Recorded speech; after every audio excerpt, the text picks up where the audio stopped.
The story of the UK is an economy that has got real momentum. What is broken can be repaired. What is ruined can be rebuilt. UK inflation is becoming much more homegrown. We have huge potential as an economy in the UK. This is a time to tell Israel there is a path to peace. Our plan for the British economy is working, but the work is not done. Hello, you're listening to Bloomberg UK Politics. I'm Caroline Hepker. And I'm Stephen Carroll. Happy New Year. Welcome to the programme. Happy election year, Caroline. Are you excited? I am really excited. Is that ridiculous? No, I think it's quite good. And happily, at least if we think about it in that terms, then I don't have to think about one of my most hated parts of this year, which is New Year's resolutions. Really? There's no worse time of the year to decide to completely change your life and make it better, in my view, than the depths of winter. Listen, I think everybody hates New Year's resolutions now. So everyone kind of finds them just an annoyance. I think I hate talking about them more than I actually Really? hate the idea of it. Well, anyway. look, I have developed one weird habit. Can I make an odd confession?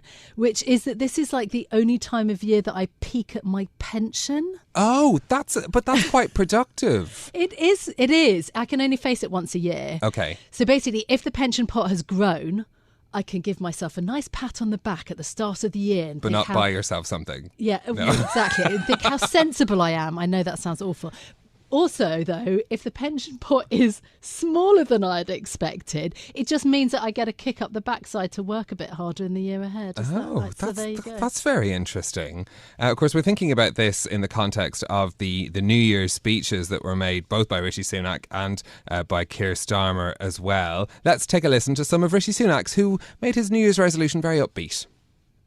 So my New Year's resolution is to keep driving forward. Inflation is set to fall further, cutting the cost of living for everyone. And we're not stopping there. We're going further to grow our economy by reducing debt, cutting taxes and rewarding hard work, building secure supplies of energy here at home, backing British business and delivering world-class education. And we're taking decisive action to stop the boats and break the business model of the criminal gangs.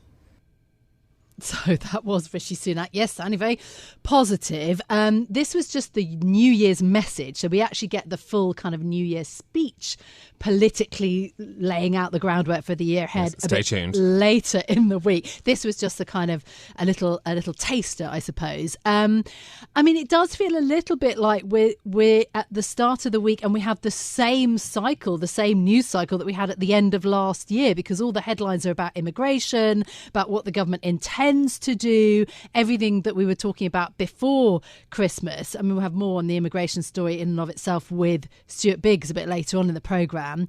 But then this year is going to be a year, as you say, like no other, because there are just elections everywhere. Yeah, not only, of course, here as we're expecting in the UK, the US, India, the European elections are in May as well. A survey by Delta Poll saying the British public want an election as soon as possible. 2/3 are saying they want to vote in either spring or summer of this year. So perhaps if the Prime Minister is considering holding out for longer, he might be swayed by the idea that the British public do want to go to the polls. Yeah, Rishi Sunak's got a lot to prove beyond just sort of driving onwards, as he was saying.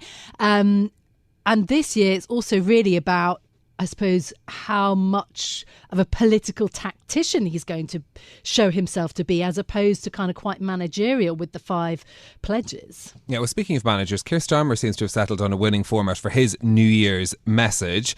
See if you can figure it out. Here's 2023. 2023 has been a year of pride and achievement for the Lionesses, yet again so close to doing an unprecedented double. And of course, a year when our country stepped into a new era, with a new king, King Charles III, crowned in the spring. It has also been another tough year economically for millions of people.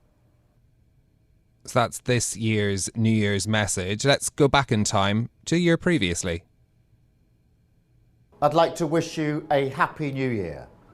2022 was the year when football finally came home, with the Lionesses' triumph in the summer. And the year when, in September, we were united in grief for the passing of Queen Elizabeth II. However, for millions of people across our country, it's been another very tough year.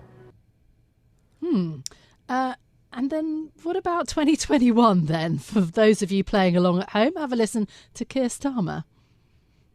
I hope you've had a happy and a safe Christmas. This year, of course, like the one before it, has been really tough for all of us. And for us football lovers, we'll be cheering on our team in the World Cup later this year.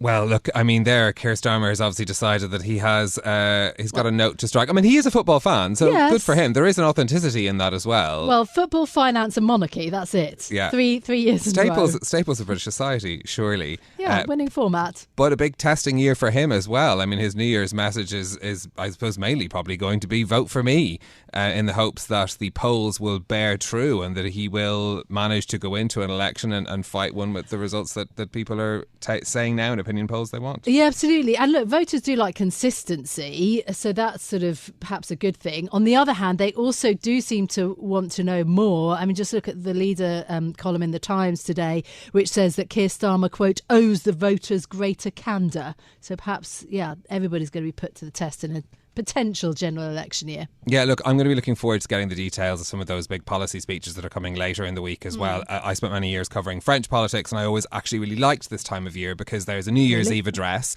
which is usually about 10 minutes, so quite a lot longer than these messages that you get. And then the whole of the month of January, you have the French president go out and speak to different sectors of society. Whereas, I mean, obviously you get a lot of, repeated rhetoric and messages that you've heard before as well, but you did get a few policy ideas in there as well. So you did generally feel when you got to the end of January, you just slightly better idea about what the government's direction was and some of the big policies than you might have necessarily had at the start of January. Yeah, also I think that we're seeing more of these, I think, in a more splintered and fractured media landscape. It does seem like every politician, I mean, Xi Jinping in China, his kind of staple of the year is a New Year's Eve address. And so if you're trying to get your message out there, saying it again and again in as many different formats as possible, some people hope is the winning formula. Well, let's think about one of the big ideas in the past that's been presented to boost the British economy, and one from Boris Johnson to make post-Brexit Britain into a space superpower. Bloomberg's been speaking to officials and executives in the industry who say that the ambitions are being undermined by political disarray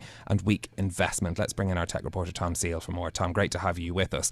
What's gone wrong then with the plan for Galactic Britain? Great name, isn't it? It's a mixture of bigger problems with the City of London, which we've seen with the listing of ARM in New York, and general anxiety about capital drift to other places, Brexit and political outcomes of that, meaning that ministers aren't in post for long enough, they have different priorities.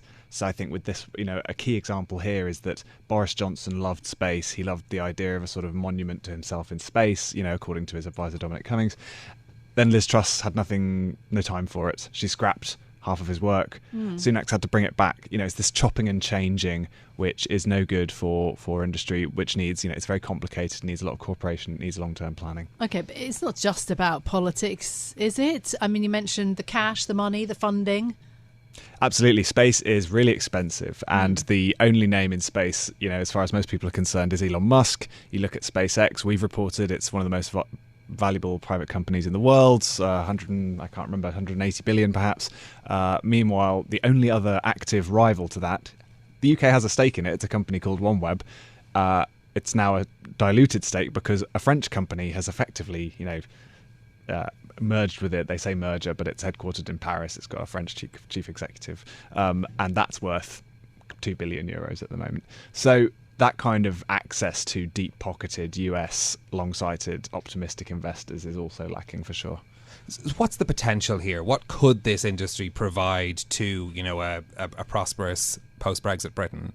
Well, it's partly we've lost certain things as a consequence of Brexit. So we were part of a big EU programme called Galileo, which is basically the EU's version of GPS, the thing that underpins your Google Maps and all your deliveries, and much more sophisticated things, including kind of banking, timing, and military operations. We've been kicked out of the inner part of that because of Brexit, so now we're critically reliant on just GPS, which is owned by the US. And GPS, you can jam it. It's actually not that hard to jam it if you're dedicated to doing that. So we've kind of cut various strings, and we haven't got replacements lined up. So part of the reporting showed that the UK has now started developing a crisis plan. What happens if GPS goes down? It costs the economy over £1 billion a day. Meanwhile, there's kind of new services that have immense promise in space, and the UK wants to have a toehold in that. Observation for greenhouse gases, using that for even just measuring companies' commitments so they're not greenwashing. All of this is kind of a really emerging area. So what do you think then the space industry, this kind of emerging and quite thriving to some people's view industry, actually needs from government and from potentially the next government if we're going into an election? I think consistency. I think the industry would, you might expect them to say this, they would like more money. You look at some other states, obviously the US pumps way more money into its space sector. SpaceX, as the key example again, benefits from large Department of Defense contracts and various supports. The UK did make this unusual move to spend $500 million buying a stake in OneWeb, but it's kind of stopped there, and it doesn't seem to be pumping any more money into that. That's kind of small fry once you zoom out and look at some of these other companies. So yeah, consistency, more money, and I think it's just confusing about how we're going to work in these international bodies post-Brexit. So with the EU has requirements over third countries that aren't part of the EU, and it's quite muddy about how that's going to play out. Okay, Tom, thank you so much for being with us and for your reporting. Really fascinating piece. That is our tech reporter, Tom Seal. Well, let's get the view now of one of the British investors in the space industry. James Bruegger is Chief Investment Officer and co-founder of Seraphim Space. He joins us now. James, great to have you with us. Is then political disarray weighing on the ambitions for the space industry in the UK? Look, I think there's a lot of negativity and angst writ large as it pertains to Britain's place in the world post-Brexit, and I think some of the commentary on the space sector is probably reflective of some of those broader challenges. So I certainly think the difficulties that the space sector have are real, but I'm not sure they're necessarily that specific to space as compared to the broader challenge of Britain finding its feet on the world stage post-Brexit. Okay, so what's been your experience of interacting with the government on this? When there are such, big ambitions, such big goals for it as stated by government. Well, firstly, worth noting that the British government, through the British Business Bank, is the largest investor in Seraphim Space Investment Trust, our listed vehicle, by virtue of having previously backed the world's first private space fund that preceded our listing. So it would be churlish of me to suggest that we haven't had significant amounts of government support over now quite a long time horizon, that I do think is reflective of the broader recognition in government of the strategic importance of the space sector to the UK. More recently, there have obviously been a range of government initiatives, both space-specific and more generally, that are, I think, positive indicators of future prospects. So areas around space sustainability, I think, is an area that the UK has identified that it can carve out global leadership. And I think that's the criticality from our perspective. The UK needs to focus on where it can win out globally rather than becoming inward-looking and perhaps focusing more on sort of sovereign capabilities. We need to be able to make an impact on the world stage in order for the sector to really deliver on the promise and the hope that government has. James, is it a problem then that the UK doesn't do a lot of, frankly, the sexy bit of going to space, which is the rocket launches, the stuff that all of the TV networks around the world cover and therefore gets lots of attention? We do less of that. Well, we do. There are obviously very few countries around the world that do rocket launch, certainly of human space flight. And I think it would be a challenge realistically for the UK to ever stand shoulder to shoulder with the likes of the US and the budgets that the likes of NASA have.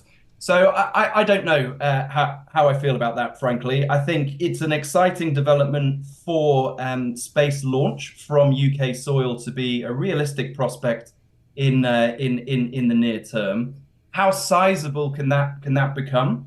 I think realistically, it's only going to be smaller satellites that are ever launched from the UK. I'd be very surprised if we're actually launching astronauts from UK soil. So I think development of those capabilities is important, but it comes back to my earlier point around playing to global opportunity versus more localized sovereign capability. Our preference at Seraphim would almost always be around playing to opportunities to develop global leadership rather than necessarily just replicating capabilities that already exist elsewhere. Is that understood by players in government, that it's not a case of necessarily, as you say, there being a sovereign case for building a space industry, but building it in an international context? And is there an appetite within, I suppose, officialdom to kind of create those sort of international partnerships? Well, I think there is, and I think you can play to both of those opportunities. So what do I mean by that? So I think, look, generally it's part of the sort of UK national psyche. We're probably not particularly good at trumpeting our successes. The reality is, certainly in terms of the more innovation end of the spectrum in terms of the space sector, the UK punches massively above our weight. We are third behind only China and the US in terms of the number of space startups that have been founded, or indeed the amount of capital and number of companies that are getting funded. So you point to me any other sector that from a UK perspective, we're third behind the two global superpowers of US and China. And I think that success is recognized in government. The development of space clusters that we've seen, the fact that places like Glasgow, for example, are manufacturing almost as many satellites every year as any other particular location anywhere in the world. So I think there is a recognition around that, but equally there is a recognition from government's perspective as they perceive it of the importance of developing sovereign capability, not just, I should add, for the capability itself, but for the supply chain and the ecosystem that it develops. So having the manufacturing and engineering base in the UK that will enable us to then have the foundation to go on and deliver global success. And yet, space, like a whole raft of other industries in the UK, is looking, in some senses, for direction, for the sorts of policies, consistent long-term policies from government to sort of build on success and grow it. What do you think, would be the most important thing in terms of the next 5 years for the industry from government as we go into a general election year where we may get a big change in government? Who knows, looking at the polls. What do you need from government to try to build on this success? Well, I think like any sector, what you want is clarity and stability. And I think it's fair to say that just looking more broadly at the UK political landscape, that's been in somewhat short supply over the last 5 years for reasons that I'm sure your listeners are fully aware of. You're right to call out the UK election and what that might mean for the sector. What do I see as being the most important thing? So again, given Seraphim's focus more on earlier stage and growth opportunities, I think the biggest change that we need to see is government actually procuring from smaller companies. There is a reasonable level of support in terms of grants, but what we want to see is the government as a customer. That would give huge reassurance to investors such as ourselves and others internationally to put their full weight behind the UK's most promising space startups. So I think that would be very high up my list. And I think likewise, putting in place policies to back up talk around potential areas of global leadership, such as space sustainability, where there's been a lot of talk over recent years. Obviously mirrored in King Charles's recent space charter. I'd love to see some firm action around there that provides a pathway for the UK to really become a global recognized leader in an area that we believe is extremely important to both the space sector, but also the broader world. Okay, James Bruegger, Chief Investment Officer and co-founder of Seraphim Space. Thank you very much for joining us. So, from space to boats, the Prime Minister Rishi Sunak says that his government has made progress on stopping the boats. The PM pointed out the new Home Office data, which says that the number of migrant crossings across the English Channel has actually dropped for the first time in 5 years.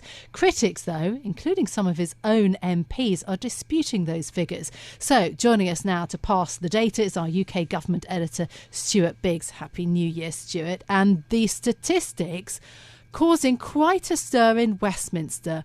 Why? It really goes back to the pledge at the start of last year that Sunak made to stop the boats. And of course, within that pledge, there's dispute over whether it means get the boats down to zero or whether it means, make a big dent in the numbers. And so right from the start of this pledge, there's a sort of row over what it should mean or does mean or will mean. And so then you fast forward 12 months and he's got his chunk of numbers that's less than the previous year. So it's progress. If you're the Prime Minister, you're coming out saying, right, we've made progress. It's not done yet, but look, we're on the right path. And that's really the message he wants to get out there.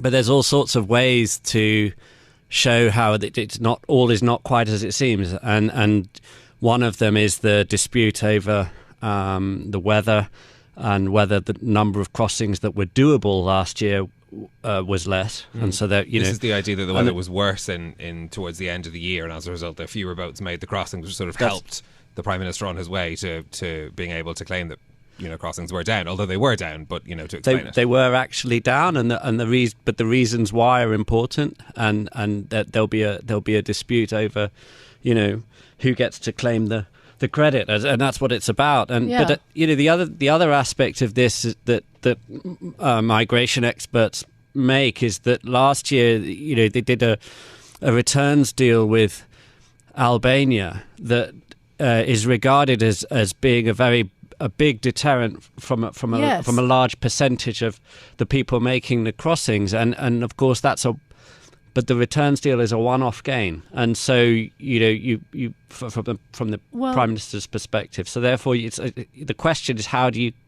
continue to make progress through this year? Which is what I wanted to point out. So the drop has been a drop of 36%. So it is a very significant drop in the number of small boats crossing the channel. And so again, you can pass the figure and say, well, is that all explained simply by bad weather in December? But again, you point to the idea that it was actually the one-off deal with Albania that helped the most. Yes, the critics say that this wasn't anything to do, for example, with outlier policies like Rwanda, but actually to do with more cooperation with our closest neighbour France and Albania. So that's also very tricky for the Prime Minister.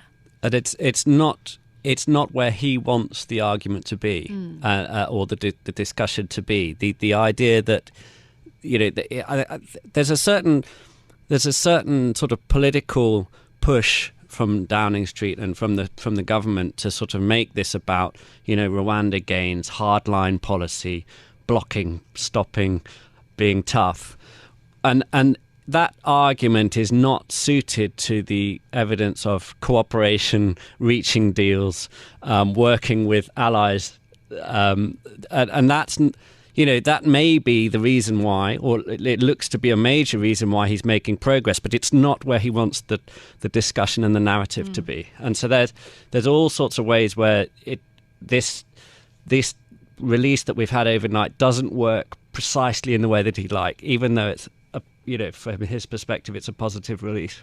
But does that set you up then for the potential for, if things move the other direction? That's one of the warnings from one of the associations of immigration officials as well, is that, these numbers could go back up just as easily. Yes, and this is why even people close to Sunak have said that they were uncomfortable with the pledge to begin with, that it was such a difficult target to meet, whether it's down to zero or whether it's significant progress. Even it was such a difficult target to meet, and then why sort of present the government around that core pledge when it could go either way, and was very much not something the government could do itself to make happen. There's so many external factors that the government is now sort of subject to in terms of whether it works for the next few months. And so not everyone around Sunak is particularly happy about putting this at the heart of the government's agenda. Yeah. Stuart, thank you so much for being with us and for going through, yes, the difficulty of understanding the statistics and what they mean for politics. Our UK government editor, Stuart Biggs. I think this goes back to the point that we made at the start of the show.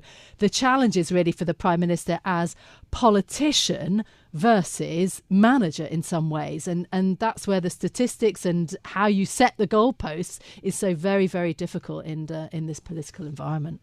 Well, that's it from us for today. If you like the programme, don't forget to subscribe and give it 5 stars so other people can find it on Apple Podcasts, Spotify or wherever you listen. This episode was produced by James Wilcock. Our audio engineer was Mufil Hussain. I'm Caroline Hepker. And I'm Stephen Carroll. We'll be back with more tomorrow. This is Bloomberg. Bloomberg UK Politics. Listen weekdays at noon on DAB Digital Radio in London.